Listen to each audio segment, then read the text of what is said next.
Sebelumnya tersangka TRS panik usai korban Putu Satria Ananta lemas dan terkapar. Upaya tersangka menyelamatkan Putu Satria justru berujung pada tertutupnya saluran pernafasan hingga akhirnya nyawa korban tidak terselamatkan.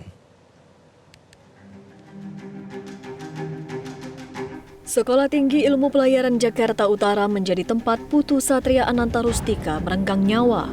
Putu Satria menjadi korban penganiayaan oleh seniornya TRS. Kapolres Metro Jakarta Utara, Kombes Gideon Arif Setiawan menyebut, dari hasil otopsi yang dilakukan ditemukan bahwa sebab utama tewasnya korban ialah upaya penyelamatan yang tidak sesuai prosedur. Sebelumnya, tersangka TRS panik usai korban lemas dan terkapar. Upaya tersangka untuk menyelamatkan Putu Satria justru berujung pada tertutupnya saluran pernafasan hingga akhirnya nyawa Putu Satria tidak terselamatkan. Ada luka di daerah ulu hati yang menyebabkan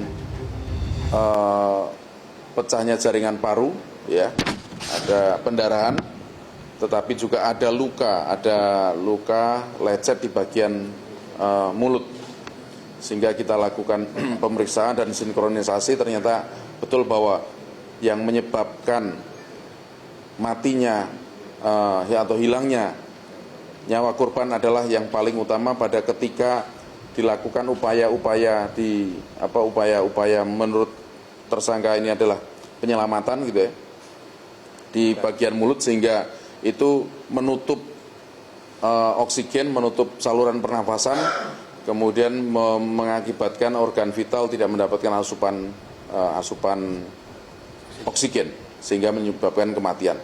Dari luka yang ada di paru itu mempercepat proses kematian, sementara yang menyebabkan kematian utamanya justru ketika melakukan tindakan setelah melihat korban pingsan atau tidak berdaya sehingga panik, kemudian dilakukan upaya penyelamatan yang kemudian tidak sesuai dengan prosedur dan tidak ahlinya.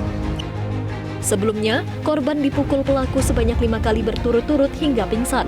Hantaman di bagian dada itu berdampak pada rusaknya jaringan paru-paru korban dan perdarahan, hingga ditemukan pula luka lecet di bagian mulut. Tim Liputan, Metro TV. Jelajahi cara baru mendapatkan informasi. Download Metro TV Extend sekarang.